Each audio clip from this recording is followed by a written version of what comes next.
Good Morning Business, Business Plan. Et on est avec François Miquet-Marty, président des Temps Nouveaux. Bonjour François. Bonjour. Pour votre baromètre mensuel, les décideurs. Alors, c'est vrai que c'est intéressant, cette fois-ci, peut-être qu'il va être scruté de près par le gouvernement, car vous sondez les Français sur leur appétit des réformes, notamment, vous êtes revenu sur la réforme du RSA, ça c'est acté, c'est plutôt bien apprécié. Sur la réforme du chômage, vous avez interrogé notamment les Français sur l'idée de plus contrôler les demandeurs d'emploi. Et là, on voit que très largement, les Français comme les décideurs sont favorables. Ils sont non seulement favorables, mais très massivement favorables, pour les 3/4 d'entre eux.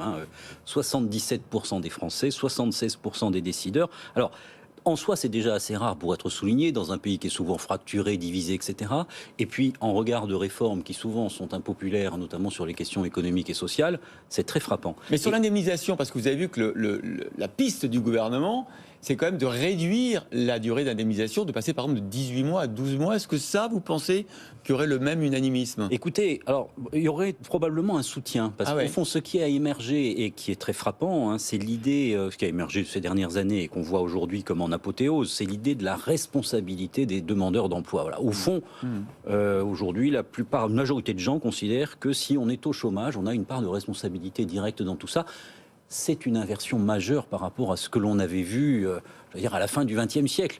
Pour le plaisir de notre émission ce matin, je me suis amusé à reprendre les études d'opinion et les argumentaires politiques qui étaient menés dans les années 80-90. Il s'agissait de soutenir la formation des demandeurs d'emploi, d'aider les entreprises et, souvenons-nous, de passer à la réduction du temps de travail pour soutenir... Ça, l'idée même de responsabilité des demandeurs d'emploi est extrêmement faible. Donc, dans la longue Désormais, durée... c'est un point. On veut que le demandeur d'emploi soit responsable, qu'il ait des comptes à rendre. Ça, c'est nouveau. Oui, exactement. C'est-à-dire qu'aujourd'hui, on a une majorité de Français qui considèrent que, certes, il faut l'État-providence, mais il faut se tenir compte d'une responsabilité.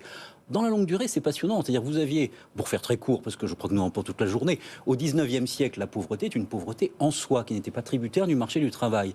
20e siècle, État-providence, structuration de la relation avec les demandeurs d'emploi, on considère que le demandeur d'emploi est inscrit et victime des évolutions de conjoncture et du marché de l'emploi. Aujourd'hui, on a à nouveau une part de dissociation, en disant, oui, il y a des éléments de conjoncture économique, mais la demandeuse ou le demandeur d'emploi, il est aussi responsable de sa vie. Et donc, quand vous dites, il faut faire tripler les contrôles, c'est la proposition, l'intention qui est déclarée par le Premier ministre, il faut tripler les contrôles sur les demandeurs d'emploi, vous avez les 3/4 des gens qui sont favorables. D'accord. Sur le moral économique des ménages, c'est aussi des questions que vous leur posez. Est-ce que sur la conjoncture, ils sont pessimistes, optimistes ? On est sur quelle ambiance ? Alors, c'est une ambiance un peu pessimiste, mais pas trop, pour répondre à votre question, un peu comme un Normand, mais très concrètement, qui correspondrait très bien au taux de croissance prévu que l'on a là pour cette année 2024, entre 0,7 et 0,9%. Ça correspond à un moral économique un peu mou. Ce qui est très frappant, c'est qu'il y a une dissociation entre des inquiétudes majeures sur la macroéconomie et une confiance confirmée sur la microéconomie. Concrètement, lorsqu'on demande aux dirigeants d'entreprise, aux décideurs, la plupart considèrent que le niveau de vie en France dans l'ensemble va se dégrader en cette année 2024, 66%.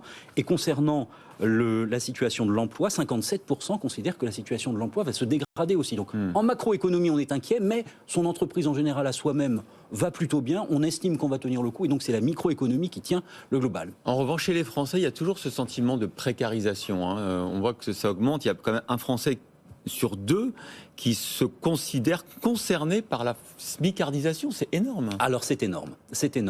Alors il y a plusieurs choses. Là aussi, il y a une réalité, la part de Français, de salariés qui sont au SMIC a augmenté considérablement. On est à 17% aujourd'hui, on est à 8% il y a une quinzaine d'années, donc il y a une réalité objective. On a ensuite des entreprises, pour une partie d'entre elles, qui hésitent à augmenter, à recruter sur des salaires plus élevés que le SMIC, parce que les charges sur les entreprises, bien entendu, sont extrêmement élevées.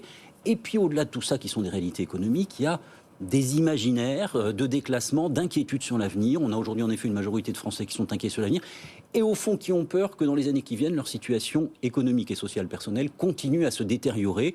Malgré tout, on a quand même une inflation qui persiste, on a des facteurs économiques globaux qui sont un peu inquiétants. Donc on a une combinaison entre des réalités économiques objectives et puis en même temps un imaginaire qui pour beaucoup de gens est inquiétant. Donc en effet, on a la moitié des Français qui disent je suis concerné par cette histoire de smicardisation. Est-ce qu'il y a un trou de souris pour faire les réformes là quand même ?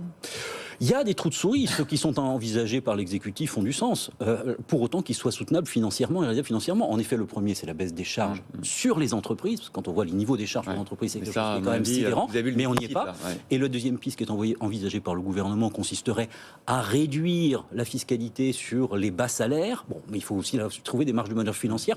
On voit dans le même temps qu'on a les débats sur l'ampleur des déficits publics et dans l'endettement public qui inquiète aussi l'exécutif. À mon avis, on va aller chercher des sous sur l'assurance chômage quand même. Hein. Ça peut être une idée. Les Français sont d'accord, apparemment. Merci beaucoup François Miquet, merci d'être venu nous voir ce matin pour ce baromètre via Voice HEC BFM Business.